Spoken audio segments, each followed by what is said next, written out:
There are a lot of great things happening on this particular pitch. There is the energy, there is the smile, but here's a little bit of feedback I think you could use.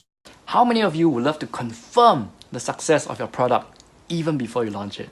So that would be a great question to ask if you were addressing a large audience. But when you think about the internet, think of it this way. Everyone is consuming the internet one person at a time. So if you can speak to someone one at a time, that would be amazing. So instead of that particular phrasing, how would you like to be able to confirm your success even before you launched? Hi, I'm John Ng, and I made a music theory card game called Lord of the Chords that I launched this year in February on my birthday. Okay, I love the energy of the hello. Hi, that's wonderful. It makes a bit of an impact as well as someone is watching it, and that's fantastic. Nice introduction on what you've done, and the fact that it's on your birthday, it's a nice quirky fact, and that makes it quite appealing. Now, this game's funding goal was $15,000, but we crushed it in just 75 minutes. This game's funding was $15,000. So you said that like it was matter of fact, but what you actually have is quite a startling fact. You know, the funding for this game was only $15,000 and we crushed it in just 75 minutes. And over the next few days, we got $300,000 in pre-order sales in just 35 days. Great stuff. Let's listen to the next bit. Now, this came as a surprise to my family, friends, and the board game industry, but not to me and my team. Why? So this came as a surprise to my friends, family, and the board game industry, but not to my team. Why? You see how that feels a bit different? It's because everything that we did was calculated, controlled, and confirmed even before we pressed the launch button. That is just fantastic stuff. Like I said before, I like the energy of this particular pitch. I like the content. It is fine. These are just feedback tips in terms of performance you might want to consider, okay? So let's move on. You can give me a second of your time. I want to show you how you can have the same certainty in your next product launch. Okay, this part is absolutely fine.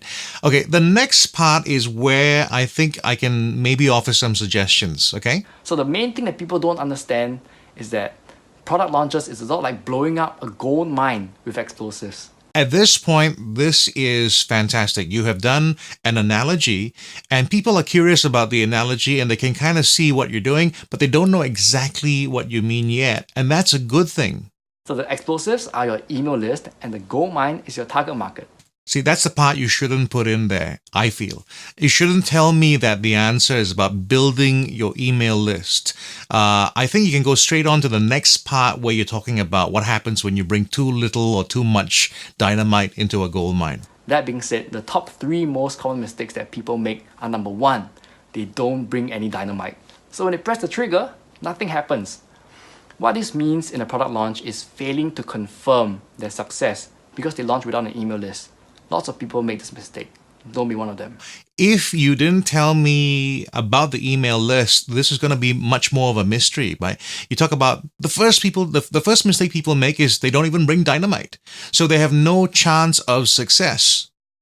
That leaves a big gap, a big mystery that people want to fill. The second most common mistake that people make is that they bring some dynamite, but not enough to make a bang to make the gold fall off the rocks. What this means in a product launch is that people do have an email list, but they fail to calculate exactly how many leads they need in their industry to make a splash. Okay, you see how I'm going to run ahead of you? Now, when you talk about the next bit, I kind of have an idea where you're going to go with an email list. Now, the third most common mistake is that people bring too much dynamite.